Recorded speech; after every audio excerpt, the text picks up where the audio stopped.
Dalian থেকে Beijing যাওয়ার জন্য বিমান ছিল সরকারি বিশেষ ফ্লাইটের ব্যবস্থাও। তবুও বাহন হিসাবে প্রধানমন্ত্রী তারেক রহমান বেছে নিয়েছেন চীনের বুলেট ট্রেন।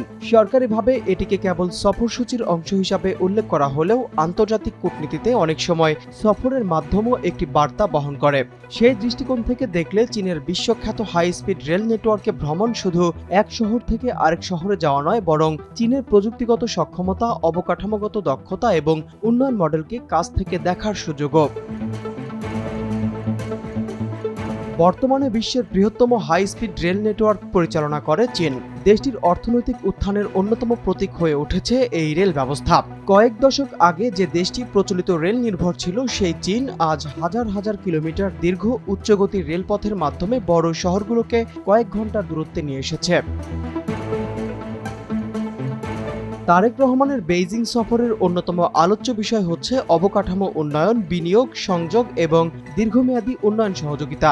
দুই দেশের মধ্যে 15 থেকে 17টি দলিল স্বাক্ষরের সম্ভাবনার কথাও জানিয়েছে সরকার। ফলে বুলেট ট্রেনের যাত্রাকে বাংলাদেশের উন্নয়ন পরিকল্পনার প্রেক্ষাপটে দেখার সুযোগও তৈরি হয়। বাংলাদেশে গত এক দশকে পদ্মা সেতু, metro rail, Karnaphuli tunnel, Dhaka-Chittagong corridor উন্নয়ন সহ একাধিক বড় অবকাঠামো প্রকল্প বাস্তবায়ন করেছে। এখন আলোচনায় রয়েছে দ্রুতগতির আন্তনগর সংযোগ, আধুনিক রেল করিডোর এবং আঞ্চলিক কানেক্টিভিটি। এমন প্রেক্ষাপটে চীনের হাই স্পিড রেল অভিজ্ঞতা কয়েকটি কারণে গুরুত্বপূর্ণ।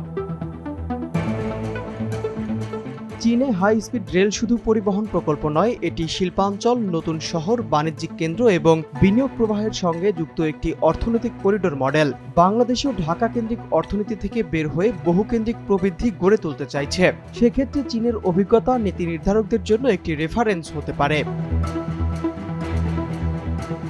দালিয়ান থেকে বেইজিংয়ের দূরত্ব প্রায় 840 কিলোমিটার। দীর্ঘ এই দূরত্ব কয়েক ঘন্টায় অতিক্রম করা সম্ভব হচ্ছে হাই স্পিড রেলের মাধ্যমে। এই ধরনের সংযোগ ব্যবসা, পর্যটন, শিক্ষা এবং শিল্প উৎপাদনে বড় প্রভাব ফেলে। বাংলাদেশের ঢাকা-চট্টগ্রাম, ঢাকা-রাজশাহী বা ঢাকা-খুলনা করিডোরের ভবিষ্যৎ উন্নয়ন নিয়ে যে আলোচনা রয়েছে, সেখানে মূল্যবান হতে পারে চীনের অভিজ্ঞতা।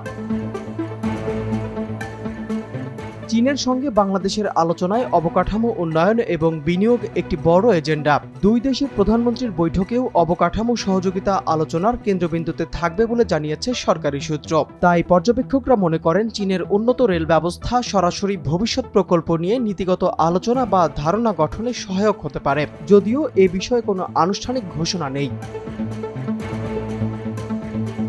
অনেক বিশ্লেষক চীনের হাই স্পিড রেলকে দেশটির সফট পাওয়ার বা প্রযুক্তিগত সক্ষমতার প্রদর্শনী হিসাবে দেখেন। চীন যখন কোনো বিদেশি রাষ্ট্রনেতাকে বুলেট ট্রেনে ভ্রমণের সুযোগ দেয়, তখন সেটি দেশটির উন্নয়ন মডেলকে প্রদর্শনের একটি উপায় হিসাবেও কাজ করতে পারে। তারেক রহমানের ক্ষেত্রেও বিষয়টি পুরোপুরি উড়িয়ে দেওয়া যায় না।